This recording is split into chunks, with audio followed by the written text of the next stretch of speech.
ไม่สงสารข้าวขอจุ้มไต้ทอด ไก่ทอด ไก่ทอด โอเค เจียงเจียงนั่นก่อน ชื่อทุ่งหวยค่ะทุ่งหวยไก่ทอดไก่ทอดค่ะ ไต้ทอด ใจนน ไต้ทอดข้าวใจเล็กไต้ทอดค่ะ คาพีเคไก่ทอดค่ะ เขาจือใจออนได้ทอกค่ะ เขาได้ก็เล็กสุดนักตัวรุนจิตใจจอมครับ โอเค ไม่ได้ก็เขามาหนังกันเนาะเมื่อว่ามือชื่อเขาจะปล่อยวิดีโอกับเนื้ออัน สองก้อนนะฮะ ถ้าสงกว่าจริงๆนะมีเขา สามก็ สามกล่องลืมกล่อง ลืมไป แต่ว่ามัน ใจทั้งหน่วย ไอ้ก็มันได้อย่างเอาบนห้อง เดี๋ยวมากับ10ชื่อเอา กับ10ตัว เนาะ เนาะ กับ10 ได้เมื่อวานที่เขาเลยปล่อยคลิปกันเมื่อได้ก็เขาก็เลยครับกันดีคนดีแลตัวนั้นก็เราบาเก็บใจอยู่เนาะคลิปของเขานั้น แต่เขา11กว่า สิบ เนาะ เอ็ดกว่าและจะไปมุมมองไว้คลิปที่2ที่3อันกว่าเรื่อยๆก็ตึกตีนิ้วนะในก็จมจ๊อก นางนึงหลายเยอะมาก แล้วเปียครับ มันว่าไหนล่ะ รายการ นอนนานก็ได้ อู่กันกันก็เลยพอที่แทงเขามาหลันย้อนฝากเรื่องฝากโต๊ะ ฝากโต แล้วก็ฝากติดตามมันเพราะว่าดีพ่อยูทูบ ไม่นะฮะ ไก่ทอด ใจชอบ แค่กดไลค์กดแชร์แล้วกด subscribe ว่าเป็นแห่งใจตอนดาเขาครับไม่ได้ว่าที่เขาเฮ็ดมามีคนนานว่าเกตเนี่ยว่าเขาว่าจมน้ำฮะ จมนะกินข้าวก็กินอะไรรายวันมาได้นะ จมมีจมไอ้กอเขาเดียนปัญญามาในกล้องยูทูบพ่อคาดอกยิงจุ่มกูก็พ่อขับมาปัญญา ก็ดีเดถูกสัมภาษณ์ก็จะเป็นส่วนดี เอาไปเป็นสุเจ้าในก็เลยคนหนึ่งข้างตัวไว้พอมีปอยมาเป็นแบบกูปอย เพราะกับว่าได้ยากกันไง ได้ยากกันแล้วก็เป็นอันว่าแคมแลบูเนาะเขาในก็เลยมาคัดใจตายเป็นมาคลิปได้ก็เลยโอ้กันไม่ถึงเงี้ย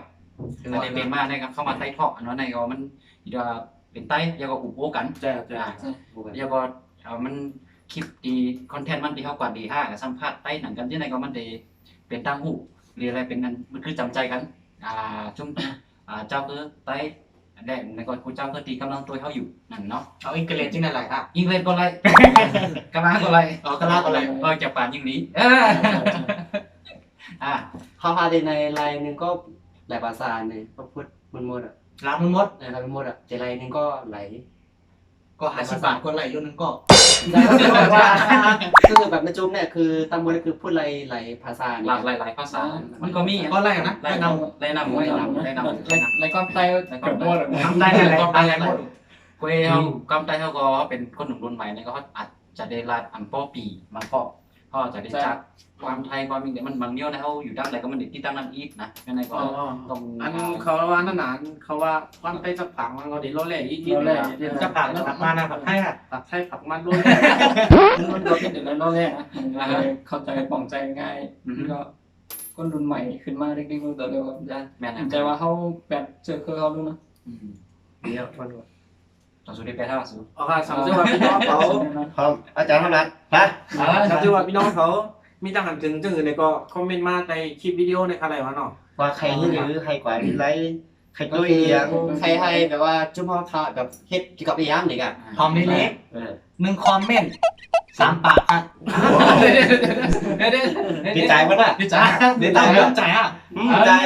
กำเปิ้นก็ดิคอมเมนต์มานำนั่นน่ะ วันท่านเดี๋ยวให้พุ่งมาลัดต้นไปขึ้นมาคอมเมนต์กูก่อนนะ นั่นแหละ ด้วยแล้วนะ พี่น้องเขาหนำม้วนได้หมกชิปก็อะไรสามเหี้ย ก็แบบไพ่เดก็เป็นเงื่อนจ่ายไพ่ก็เดปันจ่ายว่าพี่ไพ่ก็เดจ่าย โอ้ใครจ่ายก็ได้เลย อย่าไปว่านั่นหรอกนี่เพราะเรียนเขาอยู่ที่นาย ใจออกไปแล้วใจออกพอเล่นเขา นั่นจะเล่นนั่นจะ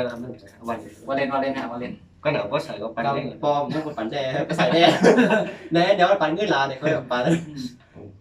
ก็เพราะว่าไรใจแรกถูกใจได้ไปมุมมองตัวเนี่ยก็เพราะ subscribe ไว้ตั้งแต่แค่นี้ค่ะเนาะเพราะว่า subscribe ไว้เนี่ยมันดี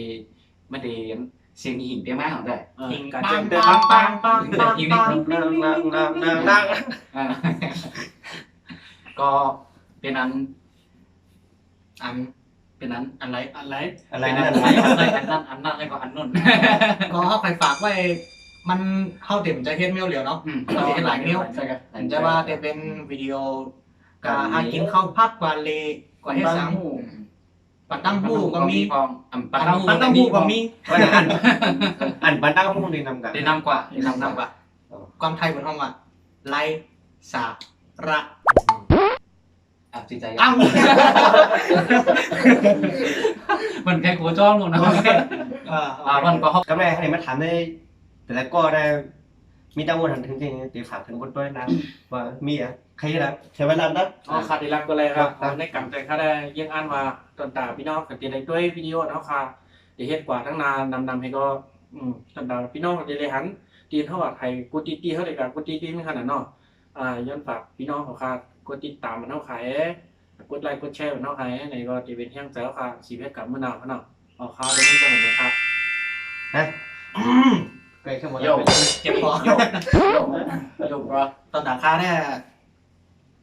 ตีเข้ามาลัดกันมันลัดตั้งถึงอ่ะใครเป็นใครอะไรใครมีหึงหนาวเรื่องลองที่ว่าใครเฮ็ดวิดีโอลง YouTube ในกันเนาะเพื่อการมันเป็นอะไรมาให้บอกเพื่อการก็ได้เข้าข่าวก็อะไรเฮ็ดเป็นอะไรมีอะไรเป็นติดตาม subscribe ย้อนให้พี่น้องเปียของเสียงกันเนาะ